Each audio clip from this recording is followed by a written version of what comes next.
You can have perfect control, perfect GPS, perfect telemetry, but if you lose video, you're blind.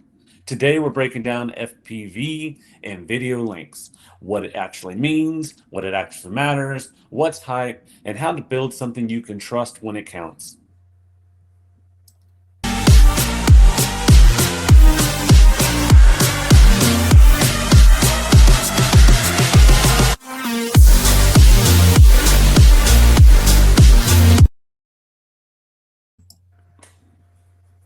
I'm Joshua Hill, and this is the Swarm News, where veterans and engineers talk about defensive tech the way that it actually works, not the way it looks in some briefing. Here with me is my co host. I'm Vincent Lewis, and thank you all for joining us.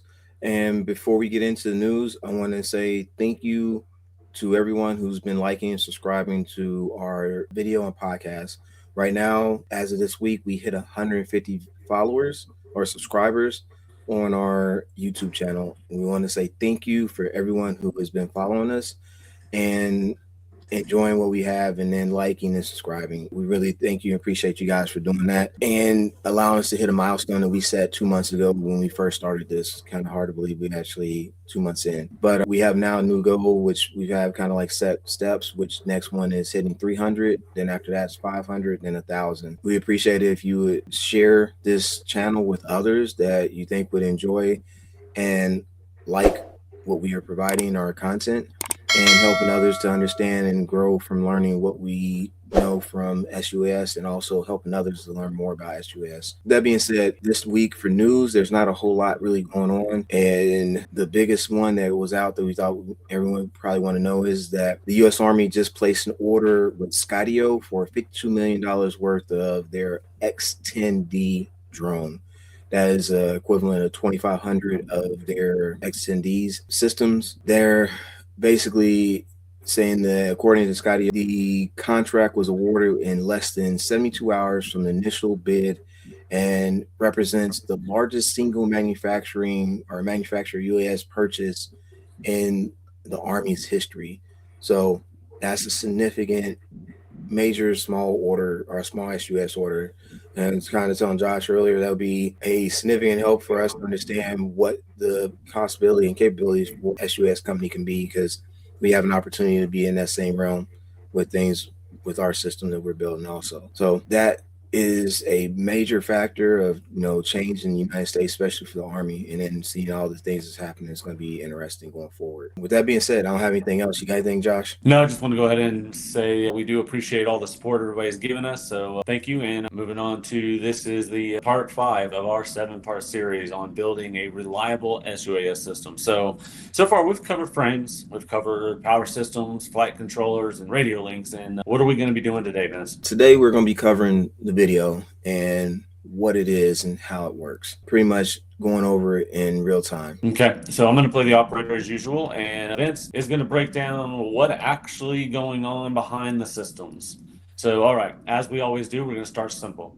What is a video link in a drone? So at its core is a one-way data link that's coming from a transmitter, from the video being transmitted through a transmitter that's being received by a video receiver on the ground, whether it be your goggles, video receiver that just splits that signal out and goes to wherever, or a monitor that has a video receiver in it. It's a signal that's just basically used on the ground to be able to get from what's in the air to show literally just a visual of what it's actually seeing from a small FPV camera. The signal consists of a way of it being decoded by basically either a video channel or a frequency hop, kind of like what you do for receivers. And it transmits, receives, decodes that, and then is basically doing that all in real time. Okay, so unlike the controller, this isn't a command going out. This is more of like information that is coming back in. Exactly. And the quality of link determines how accurate and how clear or not clear, and basically gives you a situational awareness actually is from the video itself. Okay, so your drone doesn't crash because it can't fly. It crashes because you can't see. So, all right, this is where people can get a little opinionated, right? So, analog versus digital. What's the real difference here? It Basically, analog is simple. It's just low latency and just a direct signal that has no amplitude changes. Basically, it's just you have a signal, it's being received, and voila, there you go. Can get weaker over time with things in between. You can get static, but you still have some visual, you know? So it's just basic, simple signals being sent out. Digital gives you a cleaner image, is basically being amplified and changed in a way to where it's having a lot more data being represented and giving sent back and forth. Digital has a very clear, high resolution picture, very strong signal, and basically allows you to have more resolution than what you would get from analog signals, and almost like you're looking at TV stream service at your home. Okay. So what I'm hearing is there's pros and cons here. Like, so analog is kind of a warning that you're losing, and then digital, it just drops. You're done. Yeah, it's like it's watching your favorite TV stream service and then it glitches out or buffers. It isn't a good thing when you're flying to have that happen. And if that does happen, you're kind of just shit out of luck. But analog is the same way. You can actually have it lost out, but it's gradual at times where you can actually kind of see it come out and you know what to expect. You go from perfect video with digital to broken or nothing, and they're kind of similar, just more consistent on what they do. So analog kind of warned you. However, digital just seems to drop. Yeah, exactly. It goes from perfect video to basically just broken and nothing. Okay. So analog gets ugly before it dies. Digital looks perfect right up until it doesn't. So should people actually choose? Like, what are we looking at? I mean, it just depends on your mission, your budget. I mean, just like everything else. If you can afford the digital, I would highly suggest going digital. It saves you over time money, but that could be expensive. That could be a $1,500 ask, like $500, $600, $700 sometimes for your goggles. The actual camera itself can be another $200. So depending on what you want to spend versus the old goggles, they're still going to be close to, like, analog set of goggles still going to cost you close to like maybe $200-$300, and the video transmitters and receivers are about $50 to $60 for a decent camera and transmitter and receiver, or video transmitter. So if you really want something that's going to be long lasting and gives you a very good picture both on the goggle side and on what you're providing for service, I would go with digital, honestly, and just outright just spend the cost to get it out, and you don't have to worry about it again for a little while because you're already there. And then if you, for clarity, basically to make this clear, digital wins the competition of this between the two. Okay, so let's move on to range. Why does video drop when control doesn't? So to kind of give a little bit overall, you have a lot of factors that goes into why video drops. You got signal strength, line of sight, and you have a lot of factors that play into how that kind of works.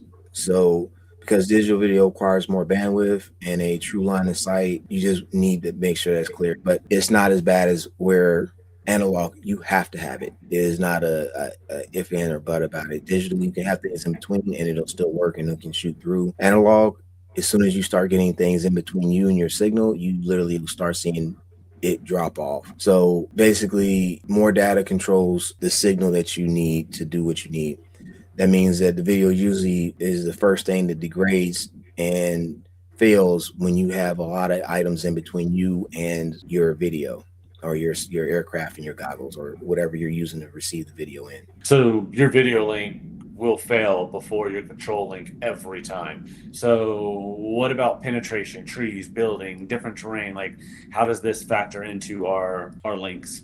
So yeah, like I was saying, more the struggle comes from obstacles. So to give clarity on it, the obstacles literally become your factors that it hinders your control link, but you have a little bit more response time within the controls. Your video, if you're using it to fly with, you have a less response time from it, because in that aspect of it, if you're visually seeing the aircraft, you can make response changes quickly, versus if you're using the video to see your changes that you need to do as you fly, then that definitely is making a difference in how you will actually maintain a link. The trees, basically, if you look at it like this, if you have a component or a box, in this case, you're on the other side and I'm the aircraft, and that signal has to come between it, depending on how thick this box is, dictates how well that signal can go through it. The thinner it is or the less dense this is, the less likely your signal will basically be able to get through. If it's less dense, you can get it through. If it's more dense, like say a solid tree, you may not get it through as well. So if you put anything between you and any signal in general, as you would know, it basically causes your aircraft to not work as it would. So video latency is what you're seeing from a aspect of what's actually happening with the environment around you. And if your latency is high, your reaction time is going to be slow and not as fast as you would like it to be. Okay. So you just mentioned some latency issues, and we talked about latency with the controller. Can you give us some more information about how it actually affects the video? So basically, it affects it in a way where, Steve can give a good example. Analog, typically, as soon as you start getting things in front of it, you'll start to see again like snow, as you would see like the old school days where TV, when you weren't getting a signal, you see all the little white and black dots on the screen. That's what it looks like. Even in digital, it looks like that. It's just that in analog, it does it way more often in a way where if you're coming around a corner, as soon as you get in that corner, you'll start seeing the video kind of die. And as you come out, it'll get better. And then you have like the line breaks. Digital will have something that's similar, but it's just not as immediate. It could be somewhat gradual, but then it just kind of cuts. So the similarities are very similar. It's just that it is not as acute in each situation. So you can have a great system, but if the antennas are being blocked or poorly oriented, it sets you up for the interference in between, and your performance is pretty much collapsed from that point. Okay. So what I'm hearing kind of is latency is what you're seeing versus what's actually happening. And a latency that is high means you're reacting to things that have like kind of already happened that were in the past. So you're like behind the scene, like you're behind the game. Yeah, it's just like in a video game, as you know, like if you have a specific amount of milliseconds, it's not real time. You can put in input, but that input could be is you put it in and then that's returned, versus if you put it in and that immediate, that slowness of time from when you put in the input is what you have even in the video response. As a video comes in, it may not get back to you as quickly as you would like it to. So as you're trying to make your turns, if that is a slight second or two off, that could dictate your change if you're going around a corner slowly or not, or if you need to turn that corner better or faster or whatever. It's just like racing a car. You go around a corner, you need to know when to go into that corner. But if you're in it, it's not as hard as if you're trying to do it from like a remote operation. So video's very similar to that in ways. Video and flight controls are all very similar. Okay. So if your video latency is high, you're not flying in real time. You're flying in the past. So even if you're a skilled pilot, you're flying behind the aircraft. Correct, exactly. At speed, that gap gets dangerously fast. Okay. So let's talk about some antennas then, because people overlook this constantly. Yeah. So antennas are, and their placement matters on what you do for your aircraft. You want to put the antennas at a place to where when it is flying, and as an example, this is your frame, you can put the antenna on it, but you want it to be up and away from everything on the aircraft for two different reasons too. One, you want it to be away from anything that could cause it to have any interference being put into it from the actual aircraft itself. And as you move, if your aircraft, because your flights typically is, especially a small SUS, is like this. The way the aircraft goes is by leaning forward and one set moving. It isn't like this, because if it was flat, you're not getting much motion from aircraft moving like this. So it leans and goes. So you want your antenna to be at least at a 45-degree angle, or if you can, 90 to it. But as you put it, either angle dictates what it is. So 45 is basically the best option. So when it's flying, even if you're at fast speed, as you can see, if this was the antenna, the top of it, your signal is always at a level point almost. And if it's being level, that means that it can catch and capture everything around it. And you also have other antennas that you got to be in consideration of. Also, you got your actual telemetry and or your control antennas that need to be put on it, and they pretty much rather them be out to the sides and away from it, almost at a 45, and having a similar situation where they're up and away, so that when they're there, they're basically, especially since there's two of them most of the time, you want to have it out and at a 45-degree angle to the aircraft. So if you put the video transmitter or a video antenna in the middle, it allows everything to be in a perfect setup. Antenna placement makes a big difference in what you're doing. So that is the biggest part of like what you want to try to do when it comes to having your signal come through, by placing your components in the proper position. Okay, so what I'm hearing is you probably don't have a signal problem. You actually have an antenna problem if you're having issues. So where do people mess this up? Yeah, so number one is video loss is normal. It isn't like an abnormal thing. So it may not that you done anything pretty much wrong, because you could be flying at home and everything works fine, and you go to somewhere else and you just ain't got signal at all, and you can't figure out why. You can have a spectrum analyzer out and signal analyzer out trying to figure out what's in the area, and just something over here ain't working for whatever reason. I've had that. Number two, antenna placement. As I was just explaining, your antennas need to be specifically placed so that it gives you the most optimal position, and using the proper antennas. If you have a goggle setup where you have omnis, in most cases, like right now, you have 4 sets of antennas on your goggles on the digital side.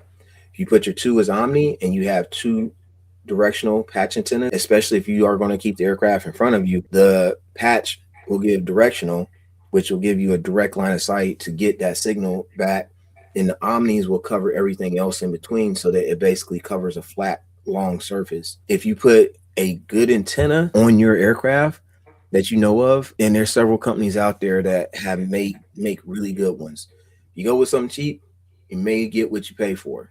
So this is one thing that if you plan on flying FPV, you don't want to skimp on in a way. This is one of those areas that if you're only flying it just line of sight, you just see it, you don't need it. You don't have to pay that much. But if you plan on just what you really want to do, don't skimp on it. Buy good antennas, buy good video transmitter, buy good cameras, and a good pair of goggles. Those 4 things will save you a lot of money in the long run, because they will last you longer and they'll do everything you need. Number 3 is just trusting your digital systems too, knowing exactly what they're supposed to do and understanding them by doing your research on how they provide a signal from the aircraft to your goggles, and understanding why you need to have them placed in a specific way and what channels you need to select, and knowing what your signals are in the area that you're flying at, to make sure that you're not over like having too high of a signal output, because you can get in trouble. You're putting out too much power, or not having enough because everything in the area is actually blowing out your signal and is overcompensating, I guess you can say, not the overcompensating, overwhelming your video in the long run, so that it can't be able to provide you what you need to see. So those 3 things are a big thing that you really need to look at when you're going into common failures. Okay. So in my opinion, based off everything you've been saying, if you're trusting your video system blindly, it's eventually going to lead to you blinding you. Like, you're going to be blinded yourself and not know what you're doing, where you're flying, because you have no link anymore. So Correct. That's video links and FPV systems, what they are, how they work, and where they fail. Agreed. And next up, we're breaking down payloads and going over what those we're going to be doing and how they work. So if you've got questions, drop them in the comments. Like and subscribe. Let us know where we could do better. Let us know what you want to hear from us. Like, this is what we're here for. I agree. Like and subscribe. And we appreciate everyone that's been following us. And again, if you have anything, hit us up. And this is Swarm News. And I'm Vincent Lewis. Josh Hill. Take care, everybody. We appreciate it. Later.